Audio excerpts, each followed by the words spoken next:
Hello everyone, আসসালামু আলাইকুম। কেমন আছেন সবাই? আজ শুক্রবার, এখন দেখেন ভোর। তো ভোরে আমি বিছানা গোছাতে গিয়ে কিন্তু বেডশিটটা চেঞ্জ করে নিচ্ছি। আর আজকের ওয়েদারটা গত 2 দিনের চেয়ে একটু ভালো আছে। ভাবলাম আজকে বেডশিটগুলো চেঞ্জ করে তারপরে সেটা ওয়াশ করতে দেওয়া যেতে পারে, কারণ বাইরে একটু রোদ উঠেছে হালকা। আর আজকে আপনাদের সাথে ঘর গোছানো, তারপরে বাজার গোছানো, এগুলার সাথে থাকবে হচ্ছে গতকালকে আমরা কিন্তু গায়ে হলুদের অনুষ্ঠানে গিয়েছিলাম, সেটারও ভিডিও আপনাদের সাথে শেয়ার করব। আশা করছি পুরো ভিডিও জুড়ে আমার সাথে থাকবেন এবং আজকের ভিডিওটা আপনাদের অনেক অনেক ভালো লাগবে।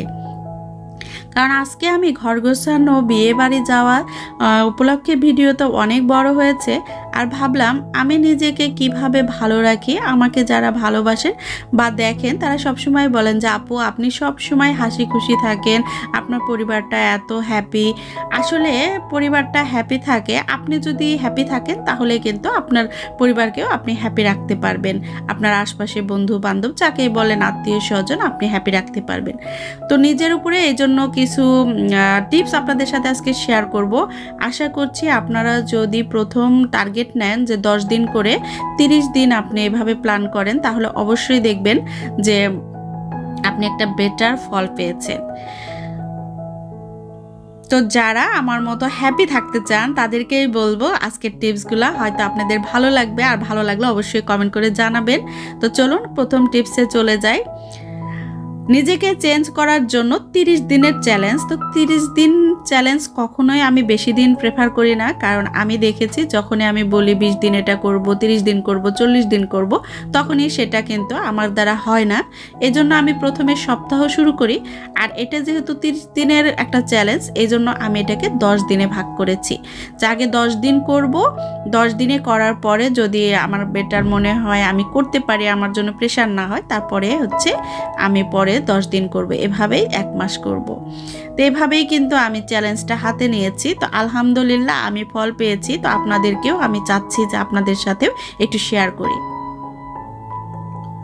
এখানে আমি অনেকগুলা টিপস বলবো, আমি যা যা করি সবগুলাই বলবো, কিন্তু আপনারা যে সবগুলাই করতে হবে তা কিন্তু না। বেছে বেছে আপনার সুবিধা অনুযায়ী, আপনার সময় অনুযায়ী, আপনার পরিবারের সদস্যদের কথা মাথায় রেখে সব কিছু মিলিয়ে কিন্তু আপনি একটা রুটিন করে নেবেন।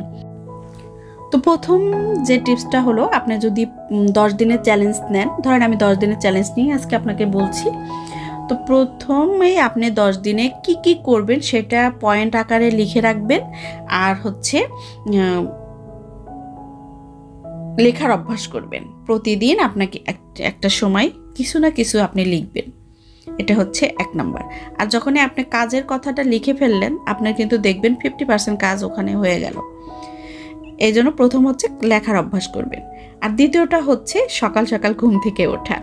সকাল সকাল ঘুম থেকে ওঠা, এটা কিন্তু আমরা সবাই জানি, কম বেশি সবাই জানে সকাল সকাল ঘুম থেকে ওঠা। তো সকাল সকাল ঘুম থেকে উঠলে কি হয়, আপনি কিন্তু পর্যাপ্ত সময় পাবেন, প্লাস হচ্ছে আপনি সারাদিনের যে রুটিনটা করবেন সেটা কিন্তু আপনি গুছিয়ে সুন্দরভাবে করতে পারবেন, এবং রুটিনটা রাতে আপনি শোয়ার আগে নিজেকে বলতে পারবেন যে আমি গুছিয়ে গুছিয়ে সারাটা দিন সুন্দরভাবে কাটাতে পেরেছি।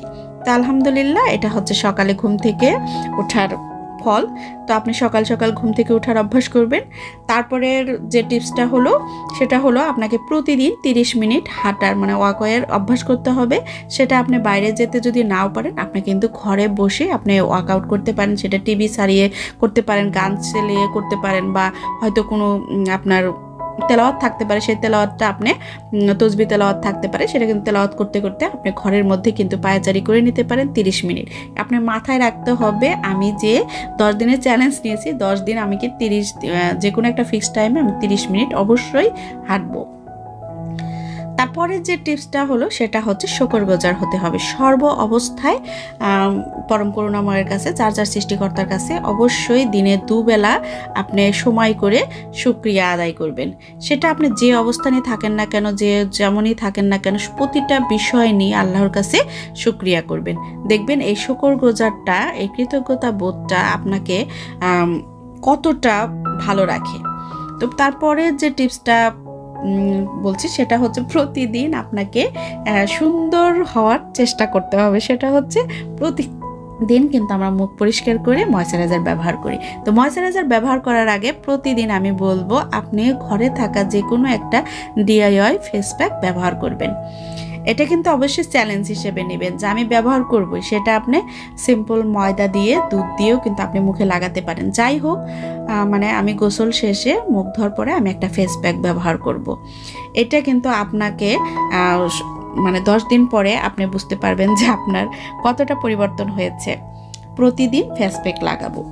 তারপরে হচ্ছে আপনি প্রতিদিন ঘরের কাজের ফাঁকে ফাঁকে যে কোনো একটা জায়গা আপনি অর্গানাইজ করবেন। অর্গানাইজ মানে যে নতুন নতুন কিছু দিয়ে অর্গানাইজ করতে হবে তা কিন্তু না। যেমন প্রতিটা জায়গায় তো প্রতিদিন কিন্তু আমরা ক্লিন করতে পারি না, তো প্রতিদিনই আপনি যে কোনো একটা জায়গা ঘরের ডিপ ক্লিন করবেন, প্লাস হচ্ছে অর্গানাইজড করবেন। সেটা আলমারির একটা কর্নার হতে পারে, আপনার ঘরের একটা কর্নার হতে পারে, ওয়ার্ড্রোবের ড্রয়ার হতে পারে, তো এরকম হয়তো আপনি ভাগ করে নেবেন, কিচেন কর্নার হতে পারে। তো যেটাই হোক সেটা আপনি ভাগ করে নিয়ে কিন্তু আপনি একটা প্রতিদিন একটা জায়গা ডিপ ক্লিন করবেন এবং অর্গানাইজড করবেন। তারপরের যে টিপসটাতে আসলাম সেটা হচ্ছে মেডিটেশন। আপনি কিন্তু প্রতিদিন প্রথম আপনি 5 মিনিটের একটা চ্যালেঞ্জ নিতে পারেন বা 10 মিনিটের চ্যালেঞ্জ নিতে পারেন, মেডিটেশন করবেন। এটা হচ্ছে দুবেলা করতে হবে। আপনি দুবেলা না পারেন একবেলা, কিন্তু আপনাকে প্রতিদিন মেডিটেশনের অভ্যাস করতে হবে। আর এজন্য আপনি কিন্তু গুগল বা ইউটিউবে সাহায্য নিতে পারেন। তারপরের যে টিপসটা সেটা হলো যে কোনো একটা সবজি মানে সালাদের সবজি খাওয়ার অভ্যাস করা। সেটা আপনাকে একদম চ্যালেঞ্জ, আমি কিন্তু প্রথমে বলে নিয়েছি চ্যালেঞ্জ নিতে হবে যে আমি প্রতিদিন খাবো। যেমন আমি প্রতিদিন একটা গাজর খাবো এবং আমি প্রতিদিন আর যে টাইমটাতে খাবো ঠিক সেই টাইমে প্রতিদিন আমি একটা গাজর চিবিয়ে এবং খুব মজা করে খাবো। একটা গাজর খাবেন, তো গাজরও খেতে পারেন, আপনি একটা ক্ষীরা খেতে পারেন, একটা শসা খেতে পারেন, বা চাইলে একটা বিটরুট খেতে পারেন। যাই হোক, যে কোনো একটা সবজি চয়েস করে নেবেন এবং এই 10 দিন ওই একটা সবজি খাবেন। এটা গেল একটা। তারপরের টিপসটা হলো সফট ড্রিঙ্কস একদম ত্যাগ করতে হবে আমাদের। সফট ড্রিঙ্কস আমাদের জন্য শরীরের জন্য যতটা খারাপ ততটা কিন্তু মস্তিষ্কের জন্য, আমরা জানি, ছোট বড় সবাই জানি। তারপরে সবার প্রিয় হচ্ছে সফট ড্রিঙ্কস। তো আমরা সেই সফট ড্রিঙ্কসটা একদম অ্যাভয়েড করার চেষ্টা করব, যদিও আমি পারি না, তারপরেও বলছি আপনাদের। আমি চেষ্টা করছি, মাঝে মধ্যেই খাই না, মাঝে মাঝে আবার খেয়ে ফেলি।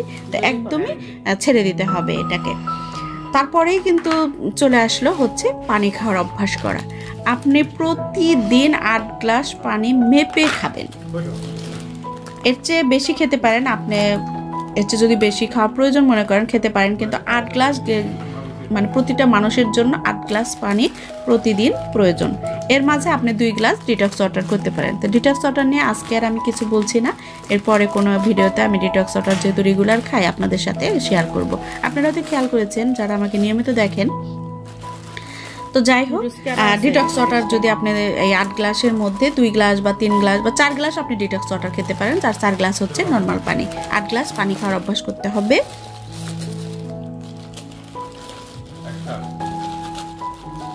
আর আমরা যখন ঘুমাতে যাওয়ার আগে আধা ঘন্টা হাতে রেখে যাব।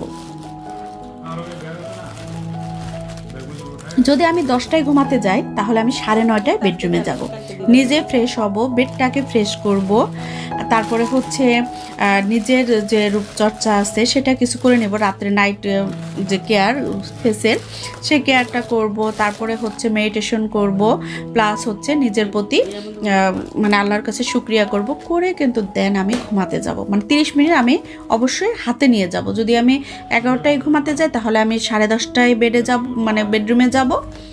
আমি যদি 10:30টায় যাই তাহলে 10টায় বেডরুমে যাব। অবশ্যই আধা ঘন্টা হাতে রেখে আমি বেডরুমে যাব ঘুমানোর জন্য। তারপরে যেটা হচ্ছে বেশি আমাদের জন্য ইম্পর্টেন্ট সেটা হলো সোশ্যাল মিডিয়া। সোশ্যাল মিডিয়া ব্যবহার কিন্তু আমরা যতই বলি ছাড়তে পারবো না, কার ছাড়া সম্ভবও না। যেহেতু আমি একজন ইউটিউবার, আপনারা যদি ইউটিউবার নাও হয়ে থাকেন, অনেকেই হচ্ছে ভিডিও দেখেন বা অনেকে ফেসবুক ব্যবহার করেন, তো সোশ্যাল মিডিয়া ছাড়া আমরা কিন্তু থাকা অসম্ভব। তো সোশ্যাল মিডিয়ার টাইমটা আপনাকে ফিক্সড করে নিতে হবে। এই ফিক্সডের বাইরে আমি মানে সময় দিব না, তা না হলে কিন্তু দেখা যাবে আপনি একটা রিলসে দেখতে বসে গেছেন, কখন যে আপনার 1 ঘন্টার সময় পার হয়ে গেছে আপনি বুঝতেই পারবেন না। তো অবশ্যই সোশ্যাল মিডিয়া ব্যবহারে আমাদের সচেতন হতে হবে। এটা গেল। তারপরের টিপস যেটা, সেটা হচ্ছে সপ্তাহে একদিন আপনার পুরো বডি ক্লিন করার একটা রাখবেন। পুরো বডি ক্লিন করবেন, যেটা যেখানে থাকতে পারে চুল কাটা, নখ কাটা, তারপরে অন্যান্য ক্লিন, এবং পুরো বডি আপনি মাস্ক ব্যবহার স্ক্রাব করবেন এবং পুরো বডিটা সুন্দরভাবে ক্লিন করে নেবেন সপ্তাহে একদিন। তারপরে যেটা আসছে সেটা হচ্ছে চুলের স্টাইল ঠিক করা। আপনি কিন্তু আপনার ব্যক্তিত্বর সবচেয়ে বড় যে বহিঃপ্রকাশ সেটা হচ্ছে চুল। তো চুলটা আপনি আপনার স্টাইল অনুযায়ী, আপনার ব্যক্তিত্ব অনুযায়ী আপনার হেয়ার স্টাইলটা খুবই ইম্পর্টেন্ট। আপনি হেয়ারটা সুন্দরভাবে একটা স্টাইল করে নিতে পারেন এবং সেটাই আপনার মানে ফেসের সাথে যেন যায়। চুল কেটে নিতে, কাটা যদি লাগে কাটবেন, বা যে কোনোভাবেই হোক আপনি হেয়ারটাকে, একজন মানুষের সৌন্দর্যের আমি মনে করি 50% হচ্ছে হেয়ারের উপরে, মেয়েদের তো বিশেষ করে। আপনার হেয়ারটা যদি সুন্দরভাবে সুন্দর স্টাইল থাকে তাহলে দেখবেন আপনাকে দেখতে অনেক স্মার্ট লাগবে। তো অবশ্যই হেয়ার স্টাইলের দিকেও আপনাকে নজর দিতে হবে। তারপরে যেটা করতে পারেন, তারপরের টিপসটা হলো যেটা আমি এর আগেও অনেকবার শেয়ার করেছি, কারণ আমি যেহেতু করি মাঝে মাঝে আপনাদের সাথে শেয়ার করি ব্লগে, সেটা হলো আপনি অবশ্যই কাজের সময় মোটিভেশনাল ব্লগ দেখতে পারেন। মোটিভেশনাল অনেক আপুদের ব্লগ আছে, প্লাস হচ্ছে মোটিভেশনাল অনেক স্পিচ আছে, এগুলো কিন্তু আপনি অবশ্যই শুনবেন। দেখবেন এখান থেকে আপনি অনেক কিছু জানতে পারবেন, শুনতে পারবেন। আর অনেক আপুদের কাজের ভিডিওগুলো যদি আপনি দেখেন, দেখবেন আপনি কিন্তু কাজের অনুপ্রেরণা পাবেন। তো অতএব আপনি এই যে কাজের ফাঁকে ফাঁকে এই কাজগুলো করে নিতে পারেন। যদি ড্রয়িং রুমে থাকেন তাহলে হয়তো টিভি ছেড়ে দিলেন, একটা ব্লগ দিয়ে টিভি ঘরটাও গুছিয়ে নিলেন, আপনি ব্লগটাও দেখা হয়ে গেল। যে কাজগুলো আমি করি এটা, তা আপনি কিন্তু অবশ্যই মোটিভেশনাল কাজের ফাঁকে ফাঁকে আপনাকে নতুন কাজে উৎসাহিত করতে কিন্তু এই ব্লগগুলো আপনাকে কাজে দিবে, আপনি এটা দেখে নিতে পারেন। আর পরের টিপসটা হলো, যখন আপনি ফেস ক্লিন করবেন আয়নায় নিজেকে, এটা কিন্তু আমি অনেকবার বলেছি, আজকেও বলছি, সেটা হচ্ছে নিজেকে যতবার আপনি আয়নার সামনে দেখবেন ততবার নিজের প্রশংসা করবেন আর নিজেকে সবসময় সাহস দিবেন যে দেখো, সারা পৃথিবীতে কেউ যদি তোমার না থাকে আমি কিন্তু তোমার আছি। এই যে নিজেকে বারবার এই কথাটা বলা, এটা যে কতটা আপনাকে মোটিভেটেড করবে, আপনি বলা আজ থেকে শুরু করুন, দেখতে পারবেন। আর সবসময় আয়নার দিকে যখনই তাকাবেন তখনই সৃষ্টিকর্তার প্রতি শুকরিয়া করবেন যে হে আল্লাহ, তুমি আমাকে কত সুন্দর করে, কত যত্ন করে আমাকে তৈরি করেছো। তো সৃষ্টিকর্তারও প্রশংসা করবেন এবং নিজেরও প্রতিটা অঙ্গ প্রত্যঙ্গ, প্রতিটা কাজের জন্য নিজেকে প্রশংসা করবেন যখনই আপনি আয়নাতে ফেস ক্লিন করবেন। দেখবেন এটাও আপনাকে মানে ভালো রাখতে বা নিজের ভিতরের যে আত্ম উন্নয়নের যে কাজগুলো আপনি কিভাবে উন্নত হয়েছে আপনি নিজেই বুঝতে পারবেন। তারপরের যে টিপসটা সেটা হলো, সকালে মানে অবশ্যই প্রাণায়াম করবেন। আর সাথে হচ্ছে যাদের হার্ট প্রবলেম বা ব্লাড প্রেশার, মাথা ব্যথা আছে, তারা কিন্তু অবশ্যই দম চর্চা করবেন। আর দম চর্চা, প্রাণায়াম, মেডিটেশন এগুলার জন্য আপনি অবশ্যই গুগল বা ইউটিউবে সাহায্য নিতে পারেন।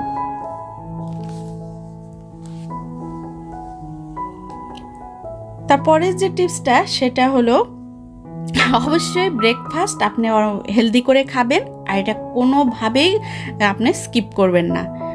কারণ ব্রেকফাস্ট হচ্ছে আপনাকে সকালে মানে সারাদিনের জন্য মানে আপনাকে কি বলবো, কাজের উপযুক্ত করে আপনাকে তৈরি হন আপনি। এই জন্য ব্রেকফাস্ট কখনোই স্কিপ করা যাবে না।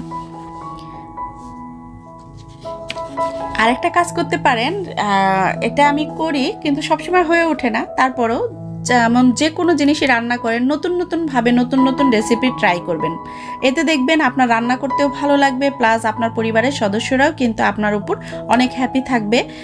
কারণ একই জিনিস বারবার খেতে ভালো লাগে না। তো আপনি একই জিনিসই তো আমরা ঘুরে ফিরে রান্না করি, দেখা যায় ওইটা যদি আপনি নতুনভাবে রান্না করেন দেখবেন সবার খেতেও ভালো লাগবে, আপনারও রান্না করতে ভালো লাগবে। তো নতুন নতুন রেসিপি ট্রাই করবেন। তারপরে যেটা করতে পারেন সেটা হলো, রাত্রে হচ্ছে সুগন্ধি জ্বালাবেন বাসায়, সেটা আগরবাতি হতে পারে, বাখর জ্বালাতে পারেন, তারপরে সুগন্ধি ক্যান্ডেল জ্বালাতে পারেন। আর সাথে কিন্তু সুগন্ধি ক্যান্ডেল যদি জ্বালান তাহলে তো আপনার একের ভিতরে 2 হয়ে গেল, আপনার বাসাটা সুগন্ধিময় হলো, সাথে ক্যান্ডেল জ্বালানো হলো। আর আপনি অবশ্যই ক্যান্ডেল জ্বালাবেন আধা ঘন্টা 1 ঘন্টা, যদি আপনি বাসায় দরকার পড়ে 15 মিনিট জ্বালাতে পারেন। দেখবেন আপনার বাসায় অনেক পজিটিভিটি ফিল করবেন আপনি নিজে থেকে, আর ভালো লাগা ভিতর থেকে, এবং পরিবারের সদস্য সবার জন্য অনেক অনেক ভালো লাগবে। এই অভ্যাসটাও করবেন অবশ্যই, সেটা হচ্ছে ক্যান্ডেল জ্বালাবেন এবং সুগন্ধি ব্যবহার করবেন বাসায়।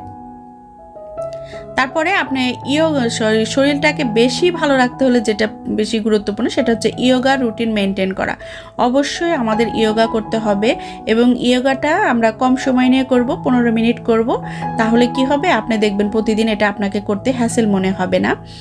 তো আপনি ইয়োগা করতে পারেন 15 মিনিট, 20 মিনিট, 30 মিনিট আপনার মতো, কিন্তু একটা চ্যালেঞ্জ নেবেন যে আপনি কয় মিনিট করবেন সেটা আপনি তো আগেই লিখে রাখবেন।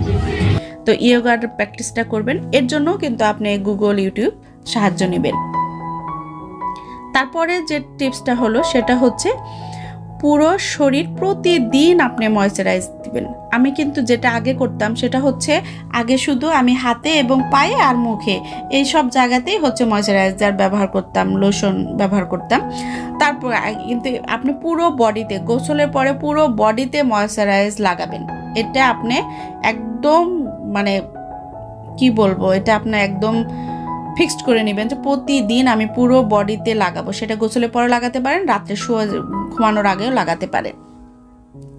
তারপরে যে টিপসটা শেয়ার করছি সেটা হচ্ছে সবচেয়ে প্রিয়, আমার সবচেয়ে প্রিয় এবং আমার না অনেকেরই, সেটা হচ্ছে 1 কাপ চা। অবশ্যই যদি আপনার পছন্দ হয় চা খাওয়া, তো চা খাওয়ার সময়টা অবশ্যই এনজয় করবেন। সেটা আপনার বেলকনিতে হতে পারে, আপনার ছাদে হতে পারে, বা আপনার আঙিনা হতে পারে, বা আপনার পরিবারের সদস্যর সাথে হতে পারে। কিন্তু চা যতক্ষণ খাবেন ততক্ষণ বানানো থেকে শুরু করে চা খাওয়া অবধি সময়টুকু আপনি অবশ্যই খুব সুন্দরভাবে এনজয় করবেন। তারপরের যে টিপসটা সেটা হচ্ছে আমাদের জন্য, আমি বলবো প্রতিটা গৃহিণীর জন্য খুবই ইম্পর্টেন্ট। নিজেকে ভালো রাখতে হলে এই টিপসটা অবশ্যই ফলো করতে হবে। সেটা হচ্ছে আমরা যদি হেল্পিং হ্যান্ড বাসায় কাজ করে তাদের সাহায্য নিয়ে থাকি, তাহলে অবশ্যই হেল্পিং হ্যান্ডকে খুশি রাখতে হবে। আর দেখবেন হেল্পিং হ্যান্ড যদি খুশি থাকে এবং খুশি মন নিয়ে আপনার বাসায় কাজ করে, এতে কিন্তু আপনি, আমার মনে হয় 50% আপনি ভালো থাকবেন। তো আমি এই জিনিসটা করি সবসময়, হেল্পিং হ্যান্ডকে খুশি রাখার চেষ্টা করি। আপনার হেল্পিং হ্যান্ড কীভাবে কিসে খুশি থাকে সেই জিনিসটাও আপনি মাথায় রাখবেন এবং চেষ্টা করবেন, দেখবেন আপনি অনেকাংশে ভালো থাকছেন। আপনার সারা দিনে পজিটিভিটিতে অনেকটাই হেল্প করে মানে এই হেল্পিং হ্যান্ডের খুশি থাকা বা ভালোভাবে কাজ করা। আর লাস্ট যে টিপসটা আজকের মতো বলছি সেটা হলো সানব্লক ব্যবহার করা। সানব্লকের কথা প্রথমে বলা দরকার ছিল, তো তারপরেও ভুলে গিয়েছিলাম। তো সানব্লক কিন্তু অবশ্যই আপনি ব্যবহার করবেন, সেটা বাইরে থাকেন আর ঘরে থাকেন, যে কোনোভাবেই হোক সকাল মানে দিনে আপনার সানব্লক আপনার ত্বকে থাকতেই হবে। তাহলে আপনার ত্বক যেমন সুন্দর হবে, আপনার মন তেমন সুন্দর হবে। এই অভ্যাসগুলোর মধ্যে আপনি বেছে বেছে আপনার যেটা ভালো লাগে আপনি করা শুরু করে দেন। দেখবেন 10 দিন পরে আপনি যেমন বুঝতে পারবেন আপনি চেঞ্জ হয়েছেন, এমনকি আপনার আশপাশে সবাই বুঝতে পারবে যে আপনি চেঞ্জ হয়েছেন, এবং আপনি সেই উপলব্ধিটা আপনি যেমন বলবেন, আপনি যেমন অনুভব করবেন, আশপাশের সবাই আপনাকে বলতে শুরু করবে। আর এই চ্যালেঞ্জটা আপনি প্রথম 10 দিনে শুরু করে দেন, তারপরে আপনি পরের 10 দিন করবেন, এইভাবে 30 দিন। আর 30 দিন যদি আমি এই পুরোপুরি অভ্যাসটা আপনি করতে পারেন, তাহলে তো কেল্লা ফতে, আপনার বাকি সব সময় আপনি এই অভ্যাসটা করতে পারবেন, মানে অভ্যাস হয়ে যাবে। তখন আপনি চাইলেও আর কিন্তু এই অভ্যাসগুলো ছাড়তে পারবেন না। আর দেখবেন আপনি যেমন ভালো থাকবেন, আপনার পরিবার ভালো থাকবে, আপনার আশপাশকেও আপনি ভালো রাখতে পারবেন। তো আজকের টিপসগুলো আপনাদের কেমন লাগলো অবশ্যই কমেন্ট করে জানাবেন। আর এখন পর্যন্ত যদি আমার ভিডিও দেখে থাকেন, আশা করব যে আজকে আপনি যদি নতুন হয়ে থাকেন তাহলে চ্যানেলটি সাবস্ক্রাইব করবেন, আর যদি পুরাতন হয়ে থাকেন লাইক এবং কমেন্ট দিয়ে আমাকে হেল্প করবেন। তো সবাই কে রিকোয়েস্ট জানাচ্ছি। আর এখন কিন্তু এই যে ভিডিও কথায় চলে আসলাম, আমরা কিন্তু ভিডিওর শেষ পর্যায়ে চলে এসেছি। গতদিনে যে গায়ে হলুদ, ঘর গোছানো, বাজার গুছিয়ে, এটা হচ্ছে শুক্রবার। আর পরের নেক্সট ব্লগে থাকবে হচ্ছে বিয়ে প্লাস হচ্ছে আমার আজকে দুপুরে আমি কি রান্না করেছি সেগুলো নিয়ে পরের ব্লগে আপনাদের সাথে ভিডিও নিয়ে আসব। আর আজকে যে আমি আপনাদের সাথে টিপসগুলো শেয়ার করলাম, এই ধরনের ভিডিও আপনারা যদি দেখতে চান তাহলেও কিন্তু এটাও কমেন্ট করে জানাতে পারেন। কারণ আপনারা জানেন যে আমার কিন্তু যেহেতু 40+, আমার কিন্তু মাঝে মাঝে মুড সুইং হয় অনেক। আর মেনোপজের সময় যেহেতু চলে আসছে, এই সময়টা এটা হয় স্বাভাবিক। তারপরেও কিভাবে নিজেকে ভালো রাখি, ভালো রাখার চেষ্টা করি, সেগুলাই আমি যেহেতু মেনটেন করি আপনাদেরও শেয়ার করি। তো কেমন লাগলো সবাই কমেন্ট করে জানাবেন। আর ভালো থাকুন, সুস্থ থাকুন। নেক্সট ব্লগ দেখার আমন্ত্রণ জানিয়ে আজকের মতো আমি হেলেন আপনাদের কাছ থেকে বিদায় নিচ্ছি। আল্লাহ হাফেজ, আসসালামু আলাইকুম।